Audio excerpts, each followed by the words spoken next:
Students, आज हम the power house of cell that is mitochondria इसके बारे में अध्ययन करने जा रहे हैं। इसमें हम सबसे पहले पढ़ेंगे कि माइटोकॉन्ड्रिया क्या है, किस तरह से इसकी खोज हुई, मॉर्फोलॉजी क्या है, इसका structure, function, electron transport chain और ऑक्सीडेटिव फास्फोरिलेशन। तो सबसे पहले बता देते हैं कि माइटोकॉन्ड्रिया स्मॉल ग्रेनुलर स्ट्रक्चर है। इसको power house of the cell कहा जाता है क्योंकि इसमें एटीपी सिंथेसिस होता है। सबसे पहले कॉलिकर ने इसको सेल के अंदर देखा, मसल सेल के अंदर, और फ्लेमिंग ने इसको फिला नाम दिया। रिचर्ड अल्टमान ने इसको बायोप्लास्ट नाम दिया था और कार्ल वेंडा ने इसको माइटोकॉन्ड्रिया नाम दिया। तो माइटोकॉन्ड्रिया नाम किसने दिया इसको? Karl Wanda. और मिसेली ने इसको जेनस ग्रेन बी से कलर्ड किया सबसे पहले। माइटोकॉन्ड्रिया डबल मेम्ब्रेन स्ट्रक्चर होता है, एनर्जी कन्वर्टिंग ऑर्गेन्यूल है। Mitochondria present in all eukaryotic cell. ये एरोबिक रेस्पिरेशन की प्राथमिक साइट है। माइटो का मीन्स होता है थ्रेड और कॉन्टेंट मीन्स होता है granule like. It is also called the power house of the cell. Mitochondria are semi autonomous organelle because they have their own genetic material. और इसके अंदर जो न्यूक्लियस होता है वो ठीक वैसा होता है जैसे कि बैक्टीरिया के अंदर पाया जाता है। एंडोसिम्बायोटिक थ्योरी कहती है कि living together mitochondria and chloroplast were originally prokaryotes. ये प्रोकैरियोट्स थे, ऐसा माना जाता है। Came to live inside the other cell thereby creating symbiotic relationship. और इन्होंने सेल के साथ मिलकर सिम्बायोटिक रिलेशनशिप में यूकैरियोटिक सेल के अंदर पाए जाते हैं। इसकी यदि प्रूफ की बात करें तो 70S राइबोसोम का पाया जाना माइटोकॉन्ड्रिया और क्लोरोप्लास्ट के अंदर, साथ ही इसका खुद सेल्फ रेप्लिकेटिंग होना और बाइनरी फिशन होना, क्योंकि बैक्टीरिया की तरह सेल्फ रेप्लिकेटिंग करते हैं माइटोकॉन्ड्रिया और क्लोरोप्लास्ट दोनों। बाइनरी फिशन के द्वारा ये डिवाइड होते हैं। इनर लेयर जो है बैक्टीरिया के द्वारा बनी होती है। Ribosome enzyme transport system similar to bacteria and they have same size of bacteria.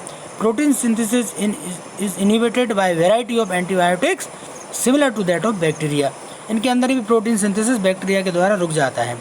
जहाँ तक साइज और शेप की बात करें मॉर्फोलॉजी की, साइज 0.05 से 1 माइक्रोमीटर होता है, लंबाई 1 से 10 माइक्रोमीटर होती है। शेप बीन शेप्ड स्ट्रक्चर होता है इसका। और इसमें ये डिसाइड होता है कि जो सेल बहुत ज़्यादा काम करते हैं, जैसे कि हाथ और पैर के सेल, तो माइटोकॉन्ड्रिया की संख्या ज़्यादा रहेगी, और जो सेल इंटरनल ऑर्गन में प्रेजेंट हैं उनमें माइटोकॉन्ड्रिया की संख्या कम रहती है, जिनको कम काम करना पड़ता है। लोकेशन की बात करें, हाई एनर्जी रिक्वायरमेंट वाले स्पर्म सेल और मसल सेल में माइटोकॉन्ड्रिया की संख्या ज़्यादा पाई जाती है। स्ट्रक्चर की बात करें तो 2 मेम्ब्रेन है, एक आउटर स्ट्रक्चर है, एक इनर स्ट्रक्चर है। दोनों के बीच में इंटर मेम्ब्रेन स्पेस है। क्रिस्टी, इसके मैट्रिक्स के अंदर उपस्थित फोल्ड को क्रिस्टी कहा जाता है। देखिए स्ट्रक्चर, इसमें ये अपने खुद के राइबोसोम है जो कि 70S राइबोसोम है। मैट्रिक्स राइबोसोम का, outer membrane, inner membrane, inter membrane space, और इसमें पाए जाते हैं ये F1 पार्टिकल जिनमें F0 और F1 portion. ATP formation in F1 particle के अंदर होता है और ATP is present in mitochondria, so they are called the power house of the cell. जब हम इलेक्ट्रॉन माइक्रोस्कोप में देखेंगे तो हमको स्ट्रक्चर माइटोकॉन्ड्रिया की कुछ इस तरह से दिखाई देती है, और ये जो है वो F1 पार्टिकल दिखाई दे रहे हैं। आउटर मेम्ब्रेन की बात करें तो सिंपल फास्फोलिपिड बाइलेयर की बनी होती है, फास्फोलिपिड की, स्मूथ होती है। इसमें माइटोकॉन्ड्रिया अंदर बंद रहता है। छोटे छोटे प्रोटीन स्ट्रक्चर पाए जाते हैं, दे आर कॉल्ड पोरिन्स। और पोरिन्स क्या करते हैं, ये माइटोकॉन्ड्रिया के अंदर और बाहर मटेरियल का ट्रांसपोर्ट करने में मदद करते हैं। इनर मेम्ब्रेन की जहाँ तक बात करें, it is freely permeable to oxygen and carbon dioxide and water. Folding को क्रिस्टी कहते हैं। क्रिस्टी के अंदर जो है ATP फॉर्मेशन का काम होता है। 2 फेस होते हैं, मैट्रिक्स साइड को N फेस और साइटोप्लाज्म वाली साइड को P फेस कहा जाता है। इनर मेम्ब्रेन में प्री माइटोकॉन्ड्रियल सरफेस है, हाई प्रोटीन कंसंट्रेशन है। साथ ही मैट्रिक्स की बात करें तो जेल लाइक मैट्रिक्स पाया जाता है, डेंस है। माइटोकॉन्ड्रिया का 2/3 हिस्सा मैट्रिक्स के द्वारा भरा रहता है। इसमें एंजाइम है, राइबोसोम है, DNA, mRNA, ग्रेन्यूल, फाइबर्स और ATP बनाने वाले यानी ट्राइकार्बोक्सिलिक एसिड साइकिल के तमाम एंजाइम इसके अंदर उपस्थित रहते हैं। क्रिस्टी की बात करें, इनर मेम्ब्रेन में फोल्डिंग है, बहुत सारे फोल्ड, इनको क्रिस्टी कहा जाता है। और प्लांट में इनको माइक्रोविलाई कहा जाएगा। एनिमल में क्रिस्टी, प्लांट में माइक्रोविलाई। सरफेस एरिया को बढ़ा देते हैं जिससे ATP फॉर्मेशन आसानी से हो सकता है। माइटोकॉन्ड्रिया की डिवीज़न की बात करें तो ये बाइनरी फ्यूजन के द्वारा डिवाइड होता है, जैसे कि बैक्टीरिया डिवाइड होते हैं। मेटाबॉलिक रिएक्शन की बात करें आउटर मेम्ब्रेन में, देखिए यहाँ विशेष ध्यान रखना है आपको, इनर मेम्ब्रेन में क्या होता है, आउटर मेम्ब्रेन में क्या है और मैट्रिक्स में क्या है।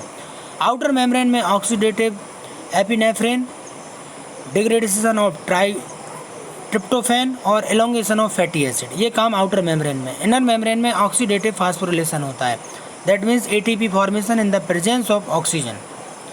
मैट्रिक्स के अंदर ध्यान रखिए आप, Krebs cycle, beta oxidation, detoxification of ammonia in urea cycle और स्टोरेज ऑफ कैल्शियम आयन, ये मैट्रिक्स के अंदर होते हैं, तो ये इसको इम्पोर्टेंट बना देते हैं। ऑक्सीडेटिव फास्फोरिलेशन इनर मेम्ब्रेन में है, इस चीज़ का आप ध्यान रखिए।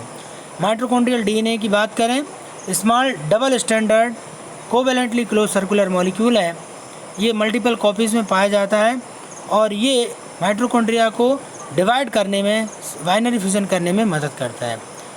इसके बाद का हम कल पढ़ेंगे। Thank you very much.